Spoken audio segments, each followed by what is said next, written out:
राम फुंडकर यांनी cotton corporation of India अकोल्यातल्या काही शेतकऱ्यांनी मिळून हायकोर्टामध्ये एक रिट पिटिशन दाखल केली, जिथून ॲग्रिकल्चर प्राईस कमिशननी कापसाचे दर ठरवले आणि CCIने कापूस विकत खरेदी करायला सुरुवात केली। त्याचा एक परिणाम झाला तो म्हणजे आत्महत्याग्रस्त शेतकऱ्यांची संख्या कमी होत राहिली। परंतु एक नवीन पद्धत CCIमध्ये सुरुवात झाली आहे की ह्या पिटिशनमार्फत ती कोर्टासमोर आणलेली आहे आणि ती म्हणजे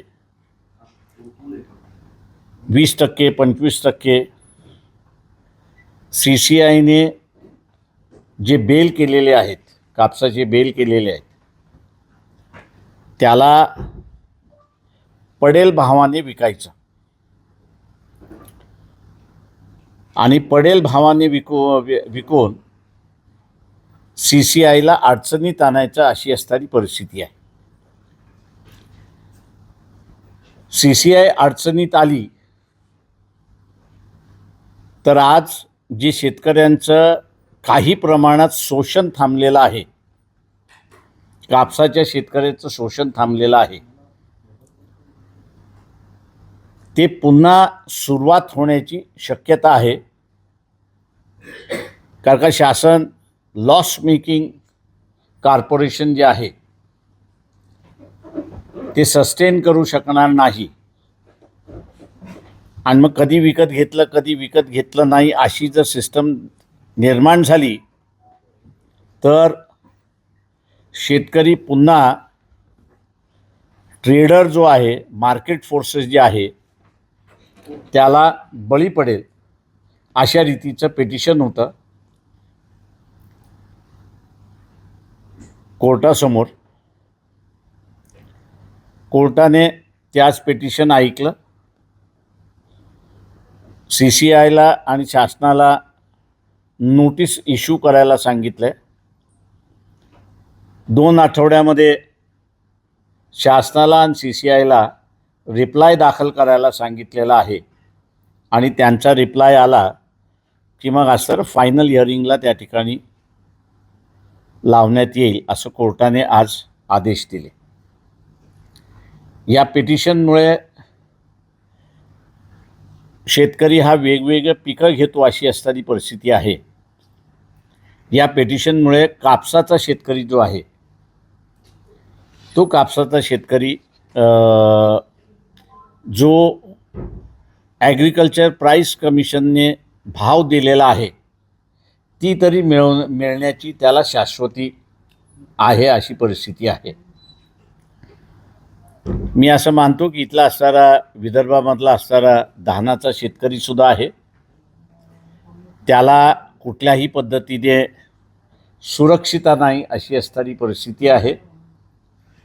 तोही मार्केट फोर्सेसला बळी पडतोय अशी परिस्थिती आहे। शासनाला आम्ही असणारा विनंती करणार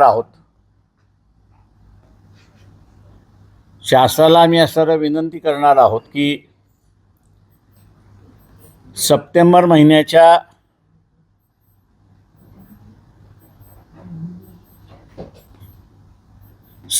महिन्याच्या पहिल्या आठवड्यामध्येच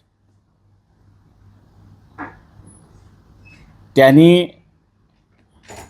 धान खरेदी असेल, सोयाबीनची खरेदी असेल, ज्वारीची खरेदी असेल, याचे सेंटर्स आणि त्याचा रेट हे दोन्हीही त्यांनी जाहीर करावे की जेणेकरून यावर्षी पावसाळा कमी असे एकंदरीत दिसतंय, शेतकऱ्याच्या हाताला जे काही पीक येईल त्याचा त्याला योग्य मोबदला मिळेल अशी परिस्थिती आहे। शासन हे करेल अशी आम्ही अपेक्षा या ठिकाणी बाळगतो। दुसरं सगळ्यात महत्त्वाचं म्हणजे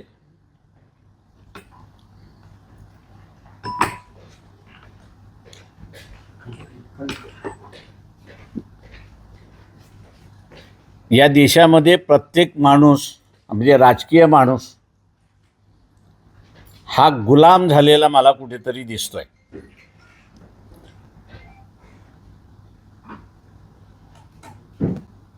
जे काही विधानसभेच्या निवडणुका झाल्या, विधान परिषदेच्या निवडणुका झाल्या, त्या विधान परिषदेच्या निवडणुकीमध्ये वंचित बहुजन आघाडीचे उमेदवार मतदान असेल किंवा नसेल शेवटपर्यंत त्या ठिकाणी लढले, परंतु काँग्रेसने उभे केलेले उमेदवार हे अर्ध्यामध्ये पळून गेले किंवा लढलेच नाहीत अशी असणारी परिस्थिती आहे.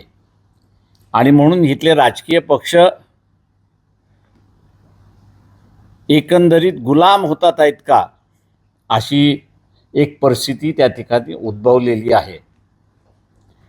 RSS जे असणारं एक कॅरेक्टर बिल्डिंग ऑर्गनायझेशन म्हणून स्वतःला असं संबोधते, त्याचे मोहन भागवतसुद्धा नरेंद्र मोदीला गुलाम झालेले एकंदरीत दिसत आहेत.